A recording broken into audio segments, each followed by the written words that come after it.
the talk of Mayweather against McGregor as well. Like, it keeps ruffling up, and it's almost just to get in headlines. But Dana coming out now and saying, we will pay 25 million to Mayweather, 25 million to Conor, and then we'll look at pay-per-view. So, when the president of the company is talking about it as well. Now, personally, for me, I don't know how they'd get it commissioned, how you're going to get a 49-0 boxer against an 0-0 boxer.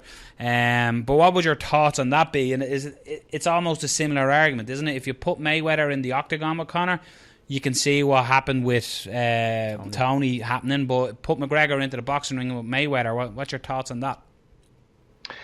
It's another freak show match because you're taking one guy. It reminds me of Tim Sylvia versus Ray Mercer. But they, I think, had agreed backstage, let's just do a stand-up fight. But a boxing match, it seems like I'm a very logical person, and sometimes I don't sugarcoat things. Sometimes I speak only from the heart, and I don't pick favorites. When I make predictions, I don't have any friends. I only say what I'm going to feel. This is a mismatch for Floyd Mayweather. There's always the lucky punch theory, but you're not going to have 4-ounce gloves anymore. You're going to have boxing gloves on.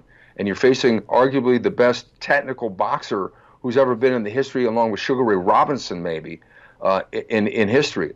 It's a thing because Conor knows how to promote, and Conor does have that straight left hand against wrestlers who's standing there waiting to get hit in the octagon.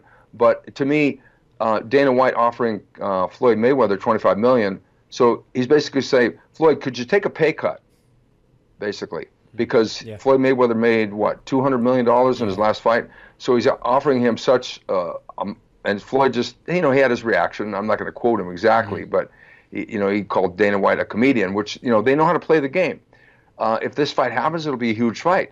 But to me, it'll be a one-sided fight. I think that Floyd Mayweather would be able to win this inside the distance, probably within the first 5 rounds, to be honest, because it's boxing only. There's no kicks, there's no takedowns, there's no chokes, no nothing. It goes back to the James Toney thing.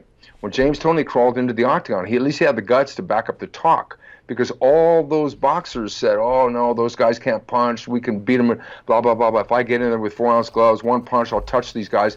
But we know, anybody that knows the fight game, the reality is you've got all these different weapons.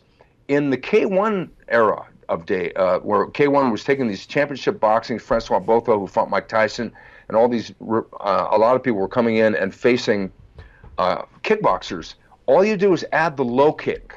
And it screws everything up. All the punching power goes right out the window because you never got kicked in the leg before, and it hurts, and it can stop the fight. So I think it's a fight that's probably going to happen. Do we remember when Anderson Silva was always challenging Roy Jones, wanted to box Roy Jones?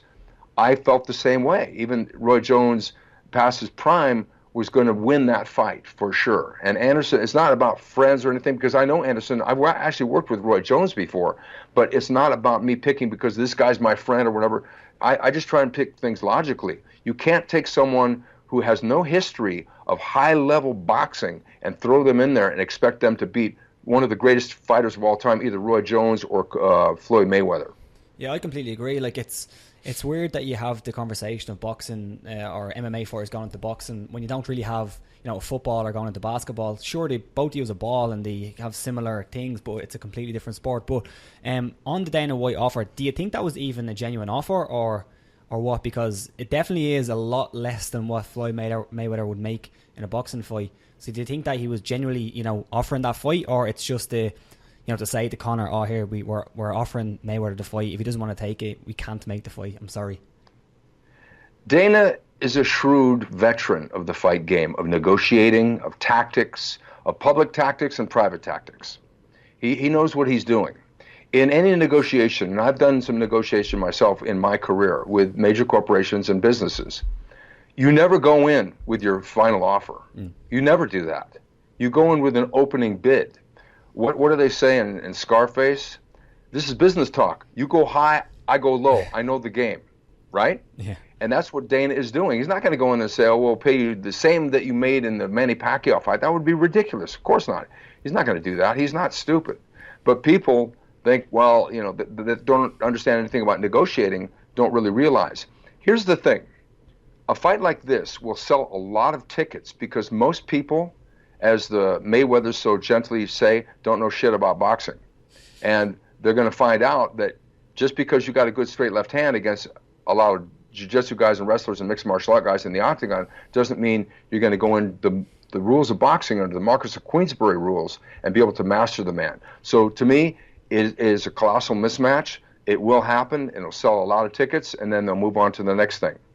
I just think the biggest risk with it is, like, let's be honest, Conor McGregor is the UFC show pony at the minute. He's their biggest ticket. So why would they risk putting Conor in a 12-round, 10-round, whatever round match with Floyd Mayweather? And as you said, you think Mayweather will finish him in the distance.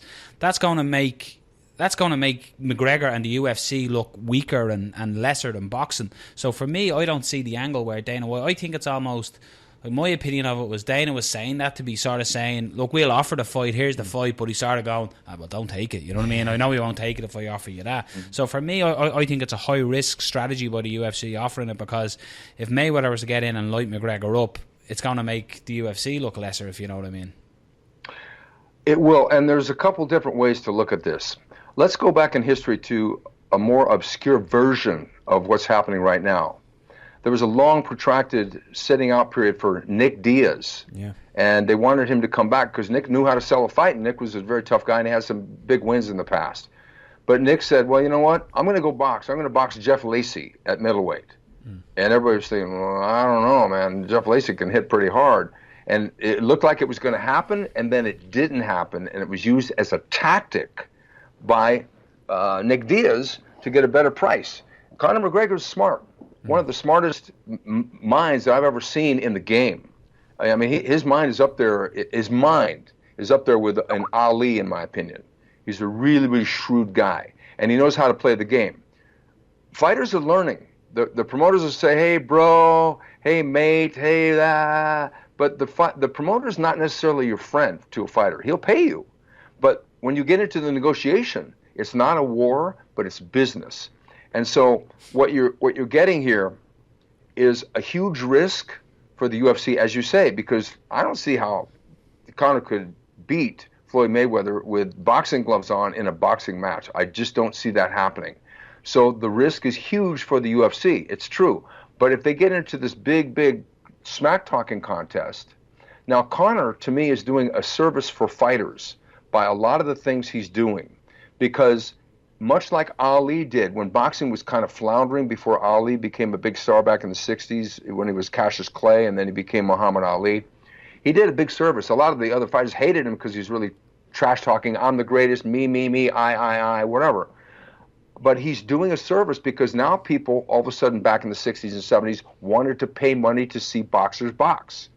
Now we've got Conor McGregor doing the same thing. He's going to sit out, got a baby coming. I understand to a certain degree. But at the same time, he's basically held up, well, for a while, 2 divisions, but now they basically bumped it back down to Jose Aldo to the featherweight division. But the lightweight division is on hold until Conor comes back. So he's doing a service for the fighters, but also because of the way the UFC is structured, because the big smack talker or the freak show match gets all the play, the UFC has set up a climate where they put their divisions on hold, so it takes away from the sporting aspect of the game. Is it a freak show? Is it a sporting aspect? Do you get a title shot because you smack talk, or do you Twitter followers, or do the rankings even mean anything? So there's a lot of unanswered questions here. But yeah, Conor versus Floyd, that's a huge risk for the UFC and MMA in general.